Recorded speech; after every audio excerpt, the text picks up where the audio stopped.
say? Black, gray, or rosy? He's in conference with Mr. Honeywell, so I'm afraid I'll have to pick black. Also grim. Maybe you better go in alone, Margie. Your father gets upset just looking at me. What's the big problem this time? Well, not so big, just urgent. Freddie's invited me to a fraternity house party at his alma mater, and I want an advance on my allowance so he can pay the expenses. Oh, it's only a loan. Okay, I'll buzz the lion's den for you. Boy, are we a couple of clever old devils. Hey, yes, Betty? Margie would like to see you if you're not too busy, Mr. Albright. I asked her to wait a couple of minutes. This is perfect. Now we won't have to send for her and she won't suspect anything. Oh, I hate to trick Margie like this. I mean, why can't we tell her the truth? Tell her for once that we wanted to get one of our clients so mad at us that he'll cancel his account so that we can sign up one of his competitors. Don't be a drooling idiot. Telling Margie what you want her to do is just asking for disaster. Yeah, maybe you're right. It is a switch, isn't it, using Margie's talent for getting into trouble for our benefit for a change?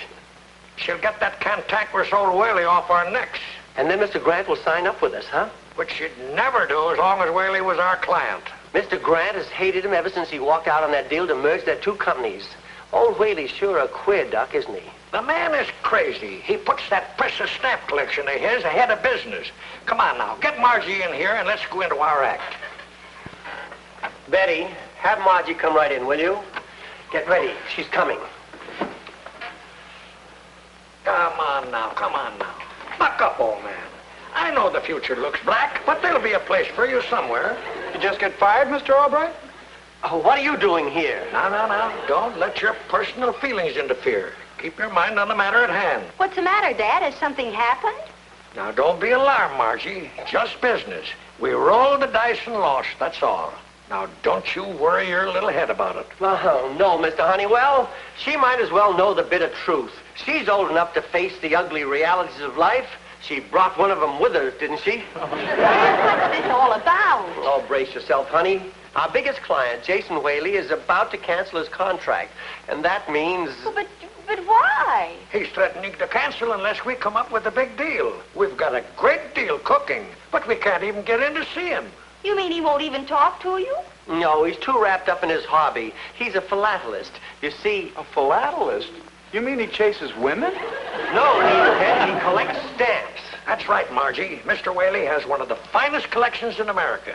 And right now he's on the trail of one of the rarest stamps in existence, an inverted Arabian airmail. He won't talk to anyone until he finds it. What's an inverted Arabian? An upside-down sheik? I'll be in my office, all right. I'm going to call my real estate broker and tell him to sell my house. We're all going to have to pull in our belts. He's a brave and gallant man. But, Dad, this is awful. Isn't there anything you can do? I'm afraid not. But don't you worry about it. Now, what was it that you wanted to see me about? Well, I was going to ask for an advance on my allowance, but this is no time for a thing like that. An advance? Is Freddie sponging again? On the contrary. Your daughter is to be my guest at a fraternity house party. I merely want to negotiate a short-term loan in order to cover expenses. I have adequate security, and here is my collateral. Collateral? Backed up by the state of New York. It shows that I have 10 more unemployment checks coming. You little freak. Dad, please remember what Mr. Honeywell said about personal feelings. Oh, yes. Stick to the matter at hand.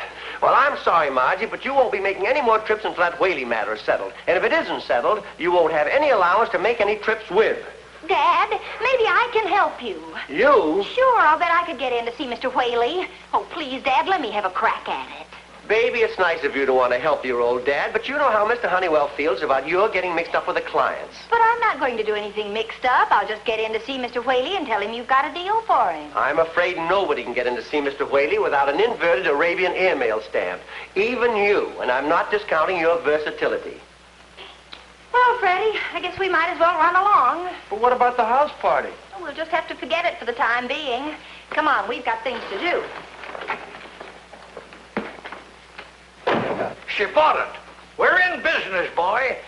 She'll hand Whaley some phony pitch about that stamp, and he'll be so furious he'll cancel that contract before we can say Margie Albright. I wonder just what crazy thing she's got in mind. I don't know, but I'll bet on one thing. As the Bobsters say, man, it's the craziest. I'd like to speak to Mr. Jason Whaley, please. It's about his stamp collection. Yes, thank you. Well, that certainly was easy. I wonder why Dad and Mr. Honeywell didn't think of it. Margie, I don't like this. You know what your father said about mixing up clients. Hello, Mr. Whaley? This is Margie Albright, Vernon Albright's daughter. Now, I know you aren't interested in talking about business right now, but would you be interested in talking about an inverted Arabian airmail? An inverted Arabian airmail? Why, I should say I am interested in talking about it. Could you possibly come to my home? Splendid. I'll expect you. Goodbye.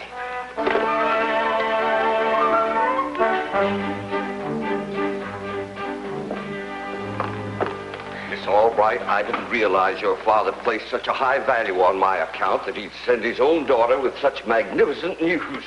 And don't tell me that Mr. Albright doesn't deserve the credit for this.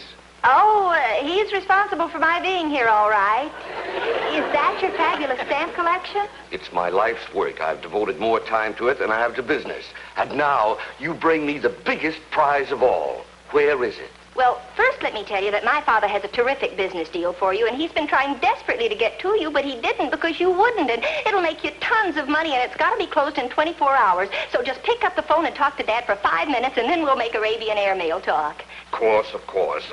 I'll accept any deal your father makes, naturally. But what about the stamp? Sure, the stamp. Well, Mr. Whaley, I don't know anything about the stamp. I just used it as an excuse to get in to see you. You what? Now, wait, don't fly off the handle. This is the most unethical way of doing business I've ever encountered. Albright ought to be reported for doing a thing like this. Sending his daughter to play on my weakness. Young lady, you'd better leave before I lose my temper. Now, please, Mr. Whaley, don't blame Dad.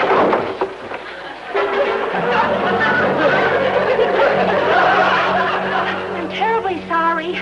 I'll clean it up.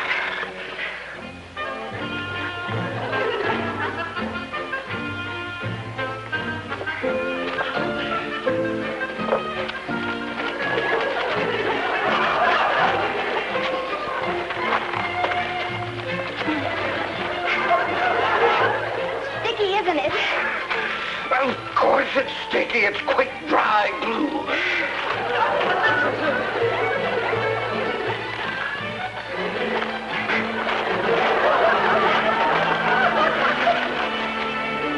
My album. My precious album. Get out of here. Take it.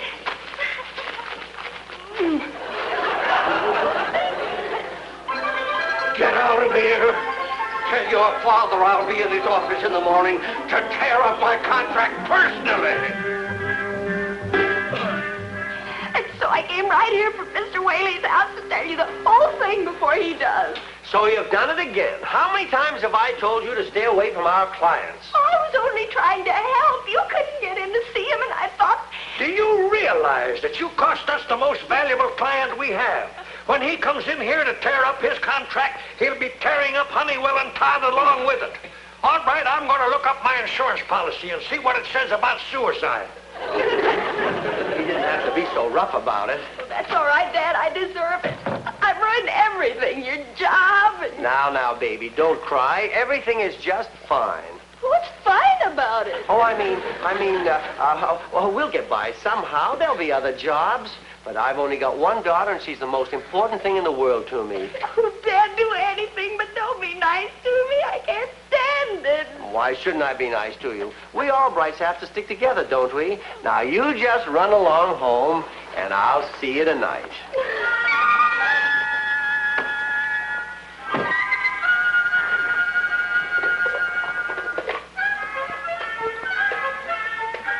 What are you up to now? Calling Grant at his hotel to tell him the happy news. Excuse me, Mr. Grant, a telephone call for you. Mr. Honeywell says it's important. Okay, Hanson. Thanks. Hello, Honeywell. What's up? No fooling. So you finally got rid of that old coot Whaley, eh? That's right, Mr. Grant. So there's nothing to keep you from signing with us any longer. You'll be at the office first thing in the morning? Fine. I'll see you then. Well, boy, what do you think of my scheme now? I've got to admit it, Mr. Honeywell. You finally outsmarted Margie. And Freddie, Dad was so sweet and kind, he almost broke my heart.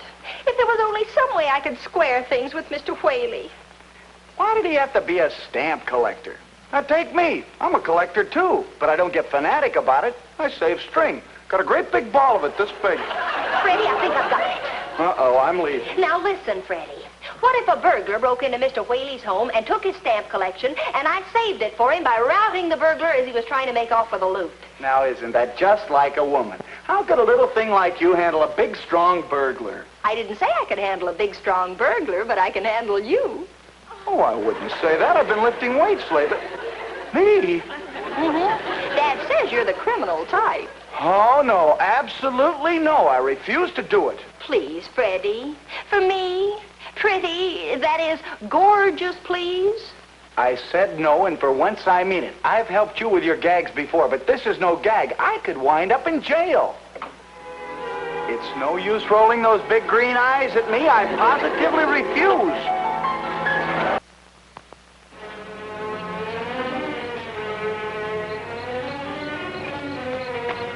Women. Oh, stop grumbling, Freddie. You came of your own free will. After you kiss a guy who has any will left. Now, did everything straight? Yeah. When you and Whaley enter the study, you give me the signal to break in. I hold the gun on him and grab the stamp collection. I better make sure it's empty. I might get nervous and pull the trigger. Get him in a corner, but be sure your back's toward me so I can grab the vase off his desk and knock the gun out of your hand. Then I win Mr. Whaley's boundless gratitude and you go chicken and flee. Yeah, that part'll be easy. I'm chicken already. Now remember the signal. You come in when I say, I think I hear someone outside the windows. Got it? And get in as quick as you can when I give you the cue. Don't worry. This will be the fastest holdup since the time my suspenders broke at the junior prom.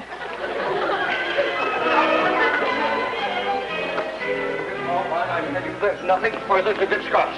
But, Mr. Whaley, I insist on an opportunity to apologize for the unfortunate accident this afternoon. Apologies will not repair the damage done to my stamp collection. Shh, listen. I think I hear someone outside those windows.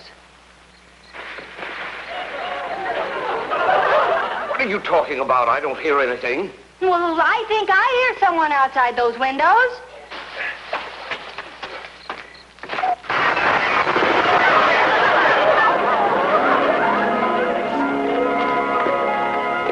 Okay, Mac, this is a stick-up. Don't do nothing foolish and you won't get wet.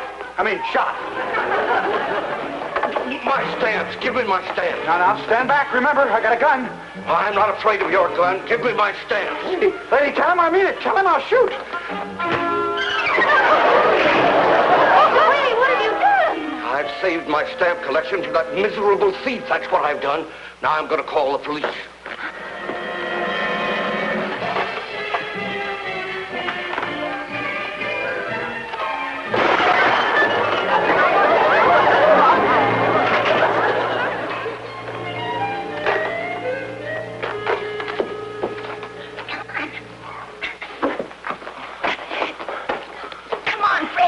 Get out of here. Ooh.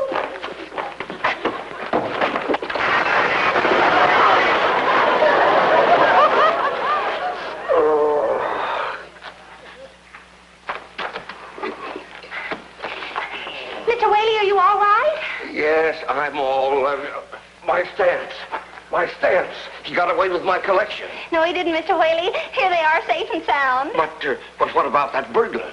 Well, while your back was turned, he came to and knocked you over the head. And while he was conking you, I grabbed his gun and, well, he escaped, but I think I wounded him. Miss Albright, you're magnificent. You stood up to a dangerous thug and saved my stamp collection. How can I ever thank you? Yeah, well, you could renew your contract with Honeywell and Todd. It would make my father very happy. Of course, that goes without saying. But I want to do something for you. Anything you say anytime. Remember that, Margie. I mean it. Well, I'd appreciate it if you wouldn't mention anything about tonight to Dad. He might be mad at me for interfering in the first place. You have my word. I'll just tell him that you persuaded me to renew my contract, but I won't mention what persuaded me. And don't forget, you have a favor coming from me whenever you may need it. Gee, this is sort of like owning Aladdin's lamp. And I must say you're a very nice genie.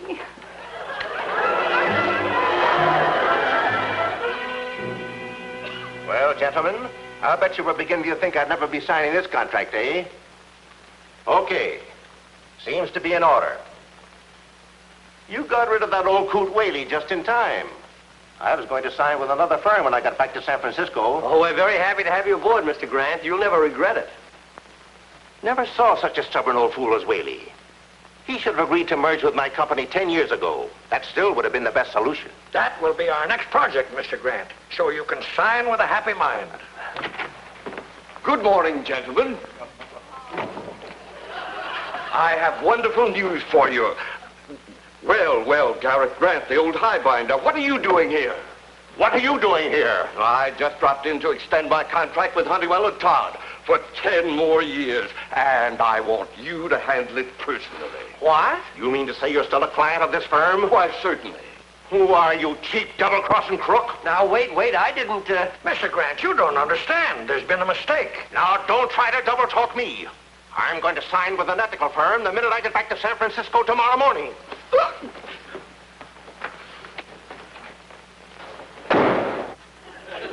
You and your smart ideas. Now see what you've done. Me? That's the whole story, Margie, and I'm sure stuck with it. I warned Mr. Honeywell that he'd get into trouble if he tried to make a patsy out of you. I don't know, Dad. It sounds more like one of your ideas. How can you say such a thing? Don't you think I know better than that? I wouldn't try to make a fool out of my own daughter, now would I? Well, I think we've kicked that one around enough. Question is, what are you going to do now? Hey, what about that merger you told me about? That ought to be a cinch for a couple of sharp businessmen like you and Mr. Honeywell. Oh, Whaley's the stumbling block there. He turned it down years ago. He's too wrapped up in that stamp collection of his. Well, you haven't tried lately, have you? I really shouldn't do this for you under the circumstances, but I guess I've just got a heart of purest gold.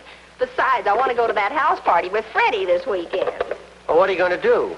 I'm going to arrange a merger between Mr. Whaley and Mr. Grant, for which I expect to receive the usual broker's fee at 5%, isn't it?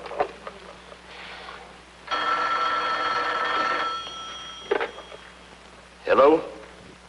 Well, hello, Margie, my dear. What can I do for you? A favor? Why, of course. I told you all you have to do is name it. That's wonderful, Mr. Whaley. It's a pretty big favor, but it'll be good for both of us because it'll make me happy and enable you to devote all your time to your stamp collection. Wouldn't that be something? Yes, I'll be right out to see you. Thanks, Mr. Whaley. Margie, what are you up to? What is this favor business? If you're off on another one of your wild escapades... Thanks, no, I've already been. Now, do you want explanations or do you want that merger? Why, the merger, of course, Then just leave it to Little Margie, shall we? Where's Mr. Grant now? He's at his hotel. He's giving a big party to wind up that sales convention, but he's leaving for San Francisco tonight. Okay, you hurry down to his hotel and hang on to him till I get there. I'll join you in 2 shakes of Mr. Whaley's fountain pen with a merger clutched in my little hot hand.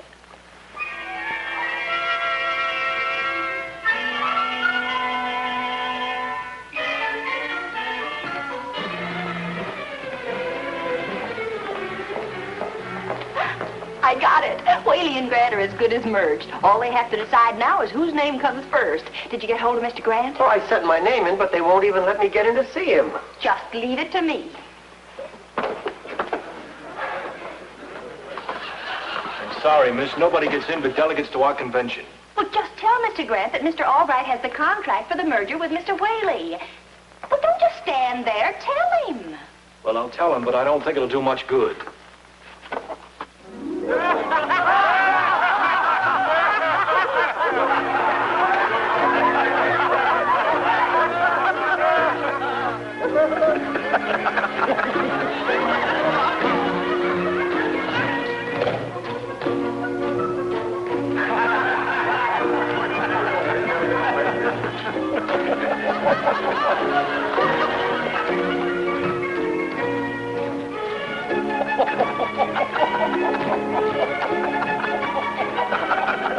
Oh, excuse me, Mr. Grant. Another message from Albright. He says he's got a contract for merger with Whaley and wants to bring it into you.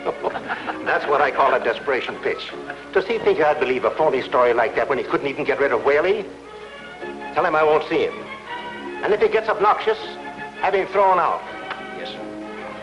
Well, I'll have to leave now to get my plane. You stick around and see that the boys have a good time. Goodbye. See you on the coast.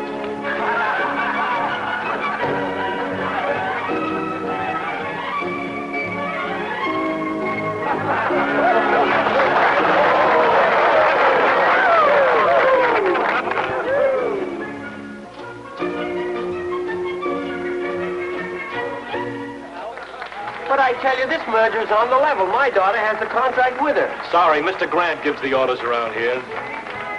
Now what are we going to do? Excuse me, lady. Oh, don't be scared. We're one of the acts. We're going to get in to see Mr. Grant if I have to be a horse's neck. Come on, Dad. When you're through with the outfit, bring it back to the dressing room. Right. Now, pay the man, Dad. $50. Come on, we're in a hurry. I will. I'm trying to get it out of my pocket.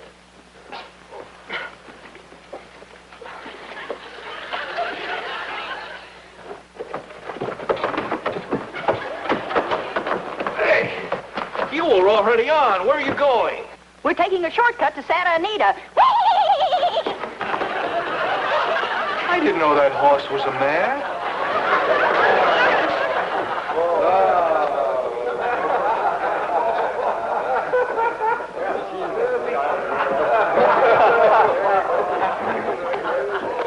Nope, that's not him. Let's go. Hey, what's going on here? We're just trying to find Mr. Grant. One side. I thought you were a girl horse. I don't know which end to believe. Never mind that. Where's Mr. Grant? Oh, now I know who you are. Well, you're wasting your time, Albrights. Mr. Grant left for the airport. He leaves for San Francisco in 20 minutes. 20 minutes? Help! Unzip us! Get us out of this thing! Come on, hurry up. Oh, I can't. The blasted thing is stuck. Stuck? But we've got to get to the airport. Come on, Dad.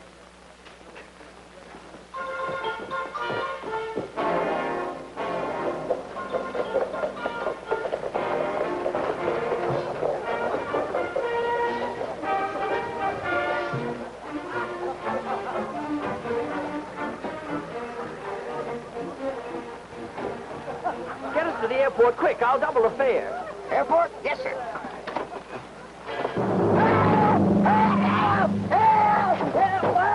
What's the matter, Margie? The cab driver took off. I'll have to drive it myself, Dad.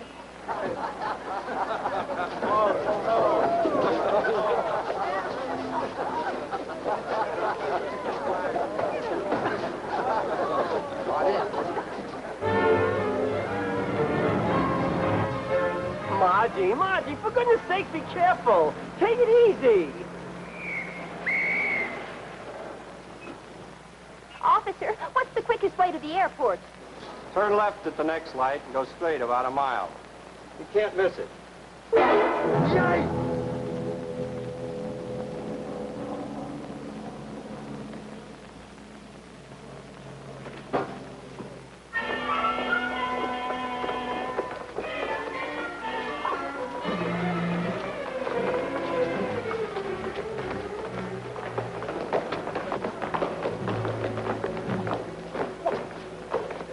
Excuse me, sir, but are you Mr. Grant? Yes, I am, but... Good. I'm Vernon Albright's daughter, and my father has a contract for the merger of your company and Mr. Whaley's. Haven't you, Dad? You bet I have, Mr. Grant. Oh, where is your father? Right here. I came in second by a half a length.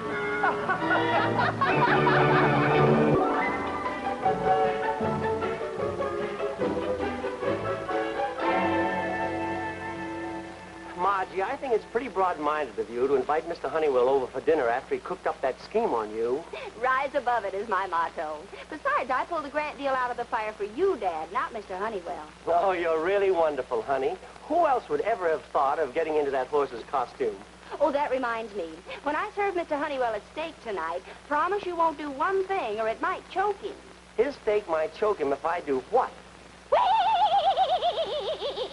Well, that's my little Margie.